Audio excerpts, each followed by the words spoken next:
Hi friends, അബീസ് യുക്കെയുടെ പുതിയ വീഡിയോയിലോട്ട് എല്ലാവർക്കും സ്വാഗതം.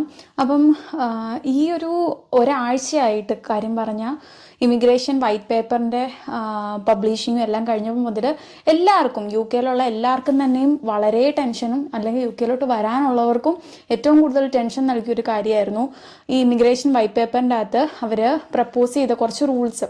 അതിൽ തന്നെ ഏറ്റവും ഇമ്പോർട്ടൻ്റ് ആയിട്ട് നമ്മൾ എല്ലാവരും തന്നെ ശ്രദ്ധിച്ചൊരു കാര്യമാണ് PR എന്ന് പറയുന്നത്, അല്ലെങ്കിൽ permanent residence in U K എന്ന് പറയുന്നത്. 5 വർഷത്തിൽ നിന്നും അത് 10 വർഷത്തിലേക്ക് ആക്കുന്നു എന്നുള്ളത്. അപ്പോഴും എല്ലാവരും പറഞ്ഞു ഇത് പ്രപ്പോസൽ മാത്രമാണ്, കുറേ പേർക്ക് ഇളവുണ്ടായിരിക്കും, തന്നെ മിക്കവാറും ഇവിടെ ഉള്ളവരെ ഒന്നത് ബാധിക്കുകയില്ല അങ്ങനെയൊക്കെ പറഞ്ഞു. എന്നിരുന്നാലും ഇപ്പം BBC ന്യൂസ് പബ്ലിഷ് ചെയ്തതനുസരിച്ച് യു കെയിലോട്ടുള്ള ILR എന്ന് പറയുന്നത് 10 വർഷം ആക്കുന്നത് ഇവിടെ ഉള്ളവരെയും ബാധിക്കും എന്നാണ് പുതിയ റിപ്പോർട്ട്. ഇത് BBC ആണ് വിട്ടിരിക്കുന്നത്. അപ്പോൾ BBCയുടെ പ്രപ്പോസൽ പോലെ തന്നെയായിരുന്നു ഇമിഗ്രേഷൻ വൈറ്റ് പേപ്പറിൽ നമുക്ക് കണ്ട പ്രപ്പോസൽസ് എല്ലാം തന്നെ. അപ്പം ഇപ്പം BBCയുടെ ലേറ്റസ്റ്റ് അപ്ഡേറ്റ് എന്ന് പറയുന്നത് കറൻ്റ്ലി യു കെയിലുള്ളവരെയും ഇത് ബാധിക്കും എന്ന് തന്നെയാണ് പറയുന്നത്.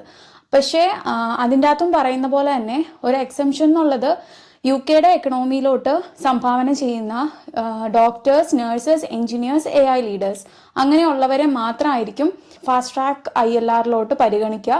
ബാക്കിയുള്ള കറൻ്റ്ലി യു കെയിലുള്ളവരെയും ഇമിഗ്രേഷൻ വൈറ്റ് പേപ്പറിൽ പ്രപ്പോസ് ചെയ്ത പോലെ തന്നെ ILR എന്ന് പറയുന്നത് 5 നിന്നും 10 കൊല്ലം തന്നെ ആക്കാനാണ് യു കെ ഗവൺമെൻറ്റിൻ്റെ തീരുമാനം എന്നാണ് ഇപ്പം നമുക്ക് അറിയാൻ സാധിച്ചിരിക്കുന്നത്.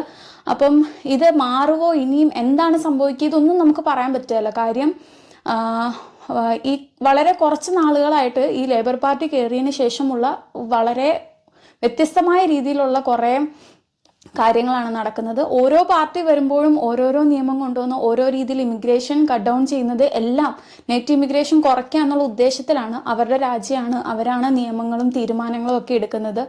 അതിൽ സപ്പോർട്ടീവായിട്ട് നടക്കുവാണെങ്കിൽ, ബാക്കിയുള്ള ആൾക്കാരും അതിനെ സപ്പോർട്ട് ചെയ്യുവാണെങ്കിൽ ഉറപ്പായിട്ടും തന്നെ ഈ നിയമം വരാൻ സാധ്യതയുണ്ട്.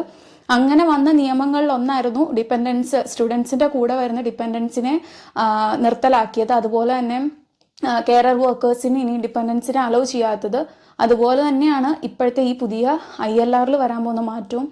അപ്പം ഇത് എല്ലാവർക്കും തന്നെ വിഷമം ഉണ്ടാക്കുന്ന കാര്യമാണ്. നമ്മൾ യു കെയിലാണ്, കഷ്ടപ്പെട്ട് യു കെയിൽ വന്നു വളരെയധികം സ്വപ്നങ്ങളും ഒക്കെ ആയിട്ട് വളരെയധികം കാശും മുടക്കി നമ്മൾ യു കെയിൽ നിൽക്കുന്നവരാണ്. അപ്പം മുന്നോട്ട് ഇനി എന്താവും എന്നെല്ലാവർക്കും ഒരു അൺസർട്ടനിറ്റിയാണ്. അപ്പം വരും ദിവസങ്ങളിലെ ന്യൂസുകളും അതുപോലെ തന്നെ ഗവൺമെൻറ് റിപ്പോർട്ടുകളും ശ്രദ്ധിക്കുക, സേഫായിട്ടിരിക്കുക. അല്ലാണ്ട് നമുക്ക് ഒന്നും ചെയ്യാൻ കഴിയത്തില്ല. നമ്മുടെ രാജ്യമല്ല, നമുക്കും പെറ്റീഷനും ഒക്കെ കൊടുക്കുന്നതിനും പരിമിതികളുണ്ട്. അപ്പം പ്രാർത്ഥിക്കുക, സേഫായിട്ടിരിക്കുക. വരും കാലങ്ങളിലെ എല്ലാ കാര്യങ്ങളും ഇവിടെ ഉള്ളവർക്ക് അനുകൂലമാകുന്ന രീതിയിൽ വരട്ടെ എന്ന് വിശ്വസിക്കുന്നു. ഇപ്പോഴത്തെ അവസ്ഥയിൽ യു കെയിലോട്ട് വരാൻ നിൽക്കുന്നവരാണെങ്കിൽ ഈ ഒരു അൺസർട്ടനിറ്റി സോൾവ് ആവുന്നവരെ അറ്റ്ലീസ്റ്റ് അതുവരെയും യു കെയിലോട്ടുള്ള പ്രൊസീഡിങ്സ് ഒക്കെ നിർത്തിവെക്കുക, അത് തന്നെയാണ് പറയാനുള്ളത്. അപ്പം ഈ ഇൻടേക്കിലൊക്കെ യു കെയിലോട്ട് അഡ്മിഷനൊക്കെ നോക്കുന്നവരാണെങ്കിൽ ഇപ്പോഴത്തെ അവസ്ഥയിൽ യു കെ എന്ന് പറയുന്നത് ശരിക്കും ഓരോ 6 മാസം കൂടുമ്പോഴും പുതിയ പുതിയ നിയമങ്ങൾ വന്ന് കുരുക്കാക്കുന്ന രീതിയിലെ നിയമങ്ങൾ വന്ന് വീഴുന്ന ഒരു രാജ്യമായിക്കൊണ്ടിരിക്കുകയാണ്. അപ്പം അത്രയേ ഉള്ളൂ. അപ്പം മാക്സിമം യു കെയിലോട്ട് എന്തെങ്കിലുമൊക്കെ രീതിയിൽ റിക്രൂട്ട് ചെയ്ത് വരാനായിട്ട് നിൽക്കുന്നവരാണെങ്കിൽ, റിക്രൂട്ട്മെൻറ്റ് ത്രൂവോ അല്ലെങ്കിൽ പഠിക്കാനായിട്ട് സ്റ്റുഡൻറ്റ് വിസയിലൊക്കെ വരാൻ നിൽക്കുന്നവരാണെങ്കിൽ കുറച്ച് ക്ഷമിച്ച് ഈ ഒരു റൂള് എന്താവും ഇനി വരാൻ പോകുന്ന കുറച്ച് നാളത്തേക്കെങ്കിലും ഉള്ള ഒരു റൂളാണ്. അപ്പം ആ റൂളിൻ്റെ ഒരു ക്ലിയർ പിക്ചർ അറിയുന്നവരെയും നിങ്ങളുടെ പ്രോസസ്സൊക്കെ ഒന്ന് സ്റ്റോപ്പ് ചെയ്ത് വെക്കുക. അപ്പം ആ റൂള് വന്നതിന് ശേഷം നമ്മൾ വീണ്ടും അപ്ഡേറ്റ് ചെയ്യുന്നതായിരിക്കും.